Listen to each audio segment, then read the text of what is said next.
હું 30માં પ્રોગ્રામ મૂકી દેવાનો, મેં જાહેરાત કે શું લેવા મૂકી દેવાનો, 31માં તમે થઈ બંધ થઈ દેવાના. એનો તમે દાખલો આપો, મારે ભાઈ પ્રૂફ હોય. એઆઈ આવ્યો છે.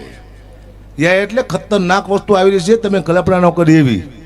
મારા જેવો એક રોબોટ આવશે, મારા જેવો સેમ મારા જેવું જ બોલશે મારા દીકરો, અને ખાલી 25 રૂપિયા ત્રણ પાંચ લેશે. તો તમે મને બોલાવશો કે રોબોટને બોલાવશો? જિગ્નેશભાઈ કવિરાજ જેવો જ રોબોટ આવશે અને એવું જ ગાયશે, સાચું ગાયશે, અને ખાલી 3000 રૂપિયા લેશે, 3000. તો તમે એને બોલાવશો કે રોબોટને બોલાવશો? રોબોટ.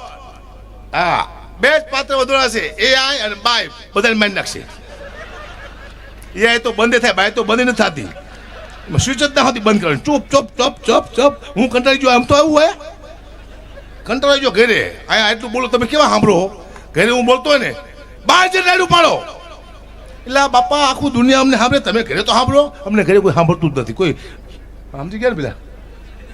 ખતરનાક આવી ગયું છે. મારા જોક્સ અમુક તમારા માટે બહુ મોટા મેસેજ છે. હું જો સાહેબ અત્યારે છે ને એવો સમય ખરાબ આવી ગયો છે. આ સ્ટેજમાંથી ચૂંટણી બોલતો એક બોલતા બીક લાગે છે. કોઈક એવો સંસ્કૃતિ માટે કોઈ ઘા કરી રહ્યું છે, તમે એની કલ્પના નહીં કરી શકો. કપિલ શર્મા કેવું બોલે છે, જીમ ફાયમ બોલે છે. બધી સરનેમ માથે, સરનેમનું નામ હોટે સમાજ આવી જાય. અમે કોઈ અહીંયા વિરોધ કર્યો? ગુજરાતમાં થાય છે કલાકારનો. બોમ્બ ફીટવો કેમ કલાકાર નથી બોલતા? અમે ફોડ્યો તો બે સમાજ બાજે, કલાકાર કેમ ન બોલતા? અમારે કોને ખોટું લગાડવું? અદાણીએ જમીન લઈ લીધી, શું અમે દસ્તાવેજ કર્યા હતા? એટલે અમને કે તમે બોલો, અમે શું લેવા બોલી? અમે દુનિયામાં સારું બોલવા આવ્યા છીએ, કોઈનું ખરાબ બોલવા કલાકાર આવ્યો જ નથી.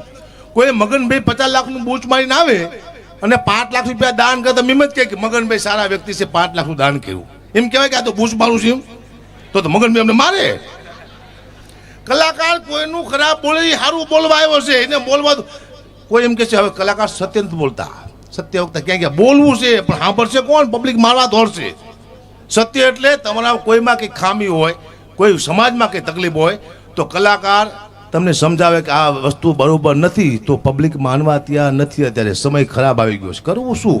એક ડરના ભયમાં માહોલમાં કલાકાર જીવી રહ્યો છે. 5 વર્ષ પછી સંસ્કૃતિનો નાશ થવા, આ કલાકાર સ્ટેજમાંથી તો ઉતર્યા પછી રામને કોણ યાદ કરશે? કૃષ્ણને કોણ યાદ કરશે? રાણા પ્રતાપ, શિવાજી, આને યાદ કોણ કરશે? આ કલાકાર છે તો 2-5 એવા મહાપુરુષને યાદ તો કરે છે. મુદ્દો એ છે, પણ કલાકારનું પૂરું કરી નાખો. જય સીતારામ. મેં તો નક્કી કર્યું છે કે જે સમાજ મારો વિરોધ કરશે ને, એ સમાજમાં હું અવતાર લઈશ. મરી જઈશ પછી એ સમાજનું ધનો ભણું જ કાઢી નાખીશ.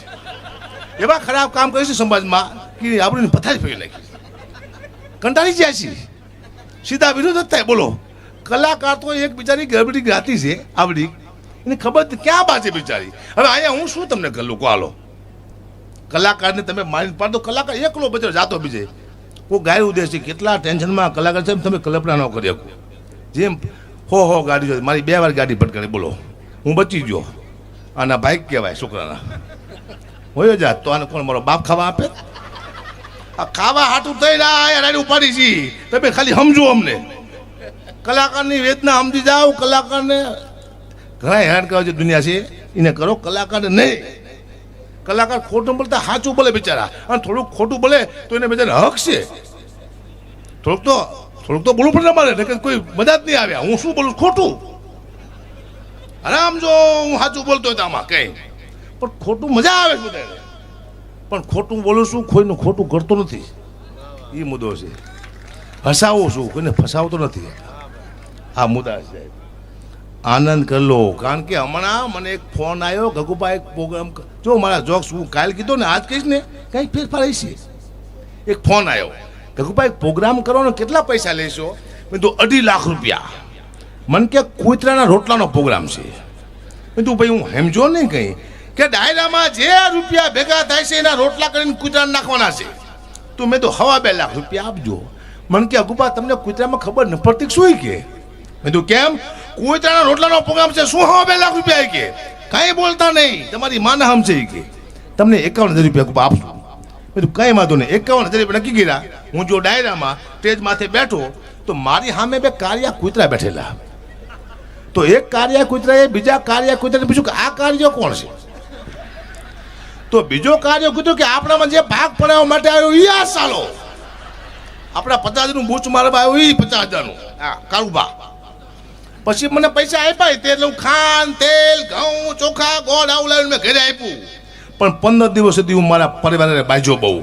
એટલે મારું પરિવાર મને કે તમારો સ્વભાવ કેમ કૂતરા જેવો થઈ ગયો છે. કૂતરાનું ખાઈ ગયો એટલે કહેવાનો મુદ્દો શું છે, બધાનું નહીં ખાવાનું, આપણો સ્વભાવ બદલી જાય. કોનું ખાવું એ બહુ મહત્વનું બને છે. બધો દે ધનાધન નહીં કરવાનું, મને ખબર પડી જાય છે. આનંદ કરો, બાકી કહીશું છે નહીં.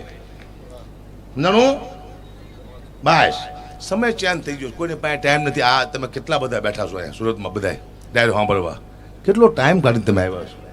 એક સમય એવો આવવાનો છે, હવે લગ્નગાળામાં જમણવાર બંધ થવાના છે.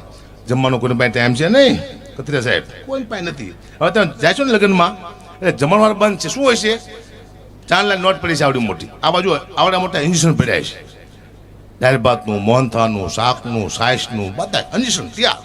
પૂછશે તમને શું ખાવું છે, તમે કહો મોહનથાળ. હમ સારું ભરીને ઘમ સારું ઠપકાશે ને, મોહનથાળનો સ્વાદ આવશે. ઓહો મોહનથાળ. પછી પૂછશે કે સાઈસ ખાવી છે કે દહીં, તમે કહો સાઈસ. ખાટી કે મોરી? ખાટી. આ શું ભરશે, હમ સારું ફરો પડકું ધબ સારું ટૂંકું, તમારા માથાને વાર ઊભા થઈ જાય છે. આવી ખાટી. સમય ચેન્જ થઈ ગયો છે, તમે નક્કી નહીં કરી શકો ક્યારે શું થાય છે. હે આ બધું થવાનું છે. જો કેવું સાઉન્ડ છે, ખોડલ સાઉન્ડ. વિજયભાઈ પટેલ તાજના ગુજરાતી બતાવો, ગુજરાતનું બીજા નંબરનું સાઉન્ડ છે. પહેલા નંબરનું કોઈ મને ખબર નથી, બીજા નંબરનું આ જ તે, બીજું કઈ નહીં. હા ખબર પડી જાય છે. ચેન્જ થાય છે દુનિયા. શિક્ષક છે આ, એક સાહેબ રિટાયર થયા. સાહેબને વિચાર આવ્યો શિક્ષકને કે મેં ના તમાકુ ખાધી, ના મેં બીડી પીધી, મેં જીવનમાં કોઈ જલસા ન કર્યા. આવો સાહેબને વિચાર આવ્યો એટલે મોટી વાત કહેવાય. સાહેબને એમ થયું કે હવે મને કોઈ ઓળખતો નથી, હું રિટાયર થઈ ગયો છું, મારી બધી ઈચ્છાએ પૂરી કરી લઉં. જે આ દુકાને કે 2 રૂપિયાની બીડી આપો. ઓલો છોકરો કે સાહેબ તમે અહીંયા ક્યાંથી? કે તો કોણ કે હું છગન, તમારા ભેગો 9માં ભણતો. સાહેબ અહીંયાથી ભાગ્યા, અહીંયા આપણને ઓળખે. જે આ બીજી દુકાને કે 2 રૂપિયાની તમાકુ આપો. ઓલો છોકરો કે સાહેબ તમે અહીંયા ક્યાંથી?